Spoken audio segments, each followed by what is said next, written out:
A publicação feita no X pelo ex-presidente Jair Bolsonaro nesta segunda-feira, 2 de junho, e as declarações de seu terceiro filho, o deputado federal licenciado Eduardo Bolsonaro, feitas no fim da semana passada, mostram que ambos vêm tentando apagar a CPI da Lava Toga da história brasileira, já que atuaram contra a comissão. Eu reproduzi no portal O Antagonista 2 textos que eu escrevi na segunda-feira, hoje mesmo, e no domingo, dia 1º de junho, respectivamente, sobre cada episódio. Quer dizer, um sobre Jair Bolsonaro, o outro sobre o Eduardo Bolsonaro. Então vamos tratar do de hoje. Jair Bolsonaro compartilhou o meu trabalho, de novo, com tarjas e edição, para encobrir isso. Publicou trecho de entrevista que eu fiz com Randolfo Rodrigues em 16 de abril de 2019. O título original no YouTube é CPI da Lava Toga é inevitável, com aspas para o Randolfo. Mas o Bolsonaro, que sabotou a CPI, omitiu essa parte. Vamos exibir o print publicado na conta de Jair Bolsonaro. Olha aí, Jair Bolsonaro publicou o vídeo. A gente está mostrando aqui a imagem estática, porque também não vai reproduzir. Quem quiser assistir, está lá na minha rede social X. E você vê aí que tem tarjas rosas, que só aparece ali uma parte do rosto do Randolfo, o nome dele, sem demais informações e créditos a respeito desse vídeo. É uma parte curta, em que ele deixou apenas críticas que o então senador do partido Rede Sustentabilidade fazia a Alexandre de Moraes e ao inquérito das fake news, além do anúncio de que pediria também o impeachment do ministro do STF. Isso na esteira da censura à reportagem da revista Cruzoé sobre Dias Toffoli, o amigo do meu pai, censura que tinha sido feita ali naqueles dias. Vamos ver agora o print original, na época em que eu trabalhava numa emissora de rádio, que tem, evidentemente, um canal no YouTube.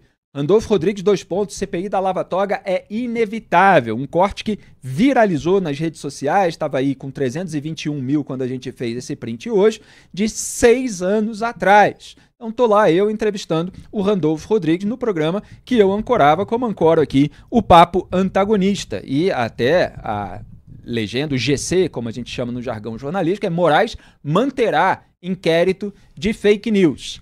Muito bem, vamos lembrar então essa circunstância. Em 2019, o Randolfo integrava o movimento Muda Senado, encabeçado pelo senador Alessandro Vieira, que defendia a Lava Toga, entre outras medidas de fiscalização e reforma do judiciário, enquanto Jair Bolsonaro, Flávio e Eduardo faziam campanha contra a CPI, que investigaria Dias Toffoli, inclusive pela abertura do inquérito das fake news, o primeiro relatado por Moraes.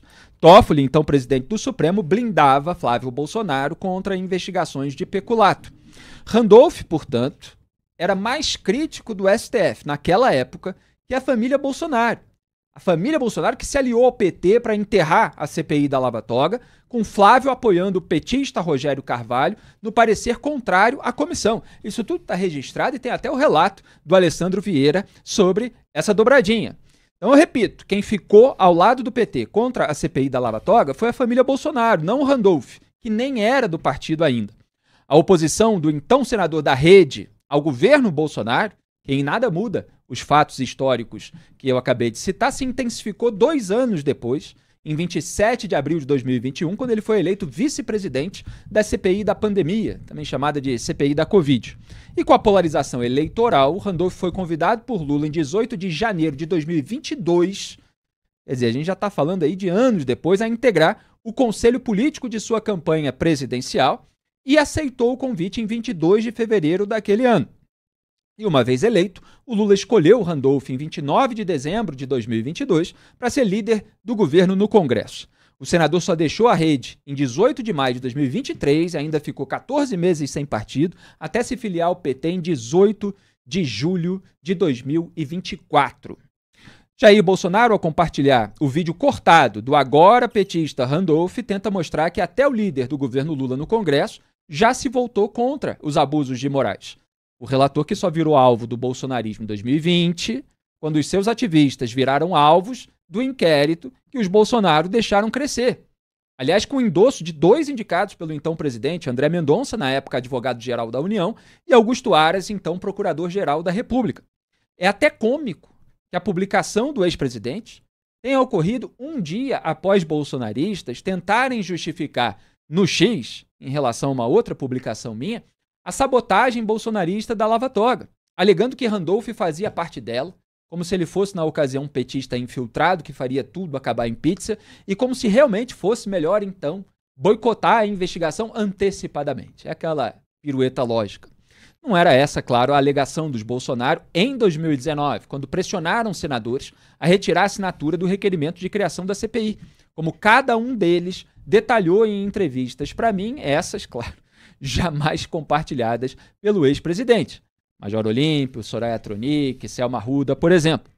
Na verdade, Flávio temia a tensão entre os poderes quando precisava do STF. A quem interessa? Perguntava ele, alheio ao futuro do Brasil. Apesar das narrativas a posteriori com as falsificações históricas típicas da propaganda política, a publicação feita por Jair Bolsonaro do vídeo cortado da minha entrevista só confirma um duplo vexame, o de Randolph, que deixou de combater os abusos do STF após se unir a Lula, e o dos Bolsonaro, que se curvaram em 2019 ao STF, amarelando mais que Randolph.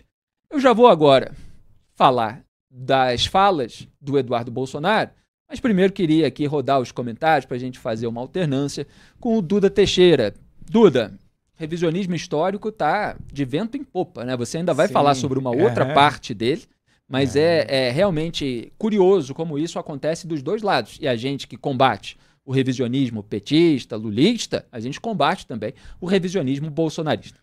É ótimo esse momento do baú do Felipe, né, que traz os fatos lá antigos, e você me trouxe uma boa recordação, Felipe, desse movimento Muda Senado. Eu lembro que escrevia sobre isso, e a gente tinha mesmo um grupo de senadores que estavam ali querendo combater a corrupção, divulgavam declarações favoráveis à Lava Jato, tinham vários políticos de vários partidos, inclusive, nesse movimento Muda Senado, mas durou pouco, né? Foram ali uns 2, 3 anos, até o momento em que o Jair Bolsonaro vai lá e diz, né, eu enterrei a Lava Jato, e o Muda Senado praticamente deixa de existir, né? Não existe um anúncio de que acabou, mas não se fala mais nisso. Mas a gente teve esse movimento e sim, ele foi frustrado em várias das suas iniciativas aí, principalmente por causa da família Bolsonaro, que não tinha interesse na evolução das investigações da Lava Jato. Ricardo Kertzmann. Olha, Felipe, o ex-presidente Jair Bolsonaro, o deputado licenciado Eduardo Bolsonaro, o senador Flávio Bolsonaro, enfim, eles podem tentar o quanto eles quiserem apagar o passado, podem tentar reescrever o que escreveram, desdizer o que disseram, mas vai ser impossível, porque a internet, nesse sentido, ela é implacável, ela é cruel. Ela lembra a todos nós o tempo inteiro aquilo que a gente fez lá atrás.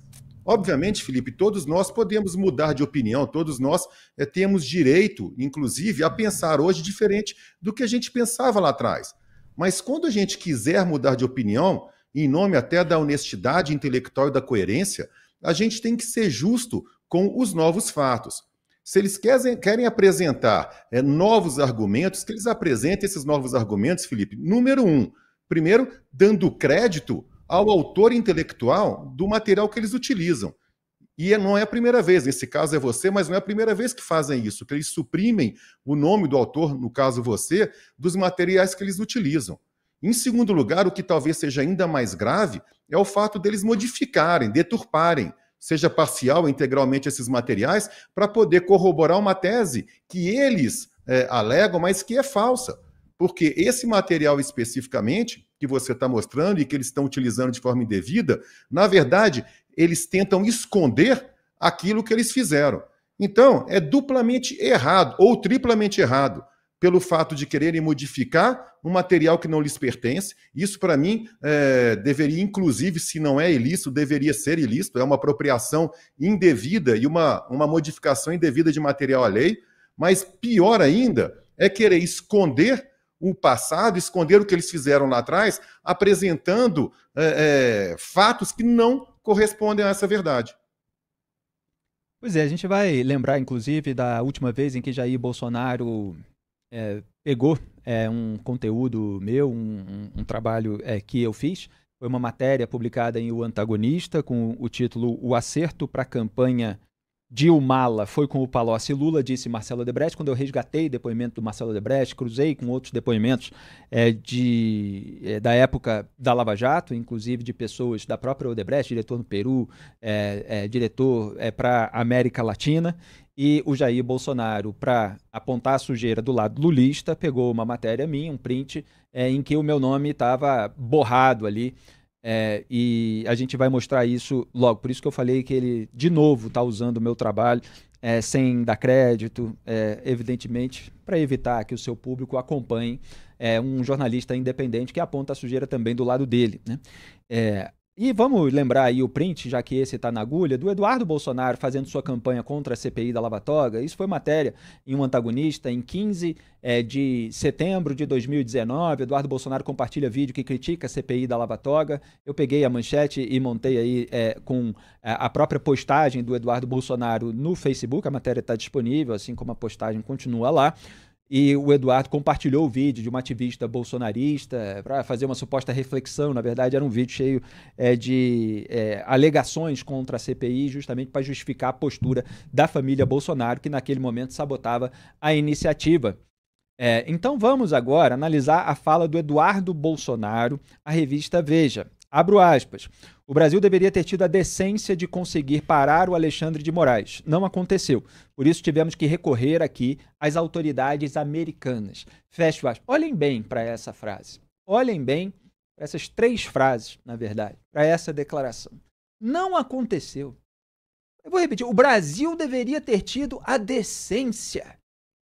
Olha, isso não aconteceu porque Eduardo Bolsonaro, Flávio e Jair fizeram campanha contra a CPI da Lava Toga, repito, pressionando senadores a retirarem assinaturas do requerimento de criação. É uma confissão involuntária de que faltou decência à família.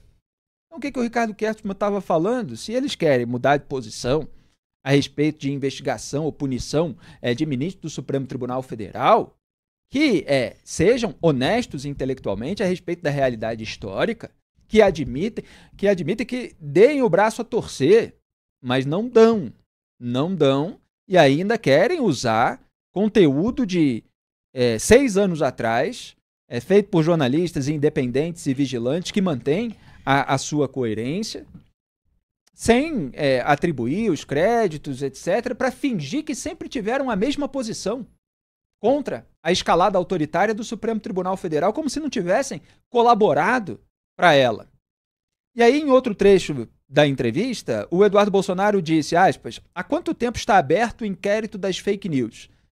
E ele próprio respondeu, desde 2019, fecha aspas. Então, foi o que perguntou e respondeu o deputado federal licenciado. Sim, desde que eles próprios sabotaram a CPI, repito, que investigaria o Dias Toffoli pela abertura do inquérito, primeiro relatado por Moraes, dando início à sua concentração de poder sem precedentes. Na época, o Toffoli blindava o Flávio contra investigações de peculato, as mal chamadas rachadinhas. E os Bolsonaro também se aproximaram do Gilmar Mendes, outro ministro do STF, que seria alvo da CPI, e continua até hoje como objeto de crítica do Alessandro Vieira, e que acabou votando pelo foro privilegiado retroativo do Flávio Bolsonaro. Lembra? Já citei várias vezes aquela votação na segunda turma de Gilmar Mendes, Ricardo Lewandowski e o Cássio Nunes Marques, indicado pelo pai do Flávio Jair. Eles votaram, formaram maioria, pelo foro retroativo do Flávio. Na verdade, portanto, eles, os Bolsonaro, tiveram que recorrer com 6 anos de atraso às autoridades americanas, que, ao contrário do Congresso Nacional brasileiro, não tem jurisdição para interferir no Brasil, simplesmente porque amarelaram para as autoridades brasileiras.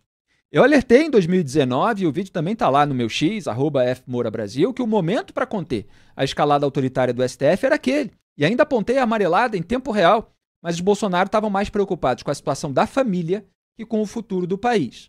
E agora tentam levar o crédito dessa suposta contenção, que ainda não aconteceu, do problema, que eles deixaram crescer, culpando descaradamente o Brasil pela sabotagem feita por eles. Então, apesar dessas narrativas convenientes, os fatos são teimosos e estão todos registrados em artigos e vídeos que você pode acessar, seja na minha rede social X, seja em antagonista.com.br. Duda Teixeira.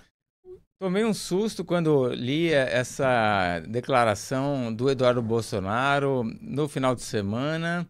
E essa frase, o Brasil não teve a decência de parar o Alexandre de Moraes lá atrás, ela é interessante porque o Brasil, como sujeito, não serve aí, né? O Brasil é um país como um todo. De quem que ele poderia estar falando? Dos representantes eleitos pelo povo, né? Estamos falando dos parlamentares. Ele omite isso, né? Ele generaliza um país como um todo. Mas estamos falando dos parlamentares. E aí fala que não teve a decência. E decência é uma palavrinha que tem muito a ver com dignidade, né? Com padrão moral, com ética. E aí, é claro, é como você apontou, né? Quem não teve essa decência foram os parlamentares que entraram ali nos conchavos, nas negociações, nas quais participaram ativamente os membros da família Bolsonaro, né? Eles são os responsáveis pelo que não aconteceu, né? A CPI da Lava Toga não foi para frente, e aí claramente não tiveram decência alguma. Pois é, fizeram pressão em cima do Major Olímpio, da Soraya Tronic, da juíza Selma Arruda, que peitaram a família Bolsonaro e falaram: não vamos retirar a assinatura. Tem entrevista aí de cada um. A Soraya fez mais postagem na rede social, mas principalmente ali Major Olímpio e Selma Arruda, para mim, detalhando os telefonemas. Um deles, inclusive, narrado pelo Major Olímpio, o Jair pegou o telefone da mão do Flávio para dar continuidade aos impropérios, como chamou o Major Olímpio, os palavrões. Então está tudo efetivamente documentado. Eles sabotaram essa iniciativa e não assumem. Ricardo Kertzmann. É a tal da terceirização da própria culpa, né? O Duda falou muito bem. O Brasil quem, cara pálida? O Brasil é muita gente. A gente tem que colocar nome e sobrenome nos que atuaram de forma politicamente covarde, e aí estão os Bolsonaro, eles são um dos que atuaram de forma covarde politicamente falando, e agora querem dividir essa responsabilidade com quem jamais teve poder, com a sociedade brasileira, que jamais teve poder de alterar alguns desses desvios que, francamente, claramente, ocorrem no judiciário brasileiro. E daí recorrer, daí ir para os Estados Unidos, pedindo pinico para o governo americano, que não tem poder nenhum de modificar o que eles deveriam ter modificado, apenas para poder se postar como quem está sendo perseguido politicamente e vai mundo afora em busca de justiça, vai em busca de salvar o Brasil. Isso não cola, Felipe. Pelo menos para quem tem 2 ou mais neurônios e não se deixa contaminar por essas ideologias toscas, não vai colar. Exatamente. E toda a cronologia da história, como ela se deu, tá no meu artigo 6 anos de inquérito das fake news, conheça a sua verdadeira história. Eu mostro a pressão que eles fizeram. Eles não conseguiram que esses 3 senadores retirassem a assinatura, mas conseguiram que o então vice-líder do governo, Eumano Ferrer, do Centrão, retirasse a dele. Olha, às vezes a gente lembra a cronologia da história, não só para refutar as falsas narrativas sobre o passado que fazem no presente os políticos, mas também para mostrar à população brasileira e a qualquer pessoa que queira evoluir, vamos dizer assim, no sentido mental, que determinados males é preciso combater na raiz, porque senão eles crescem.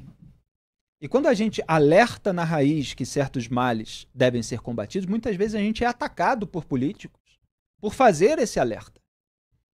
E aí depois lá na frente, eles querem fingir que eles sempre combateram aquele mal, continuam atacando a gente e não querem que a verdadeira história seja contada. Então há questões que são cíclicas. Esse caso, ele exemplifica algo maior, que é o perigo de você deixar um mal crescer quando você tem a oportunidade de neutralizá-lo ou de tentar neutralizá-lo na raiz. Então isso vai servir para uma série de outros episódios. Daí a importância do resgate, do ensinamento, do aprendizado. Então esses exemplos são fundamentais, porque é isso que a gente busca para que o país não fique fadado ao subdesenvolvimento. Quem quer que o país fique fadado ao subdesenvolvimento, basta você viver assim sempre a cada dia, sem ter uma dimensão do passado, do futuro. Você está sempre suscetível à narrativa pontual, conveniente, política, ideológica daquele momento. Você está aprisionado numa bolha virtual de propaganda, só segue aqueles ativistas que estão faturando em cima de você. Aí, é claro, você não aprende nada nunca. Você vai sendo guiado sem estabelecer relações de causa e efeito, sem jamais identificar qual é a causa do efeito que você está sentindo. Às vezes o efeito vem e você, ué, de onde está vindo isso? É algo completamente inesperado, porque você não estava sendo alertado. É diferente, evidentemente, do que acontece com quem acompanha o nosso trabalho, seja no Papo Antagonista, no Antagonista, na Cruzoé. E claro, quando a gente lembra lá para trás de todas as nossas participações em veículos anteriores, porque a gente age por princípio. Não é por causa desse político, desse ponto do espectro político ideológico. É por causa de algo, de princípios, de valores morais que vão permanecer ao longo do tempo, seja qual for o personagem, seja qual for a situação.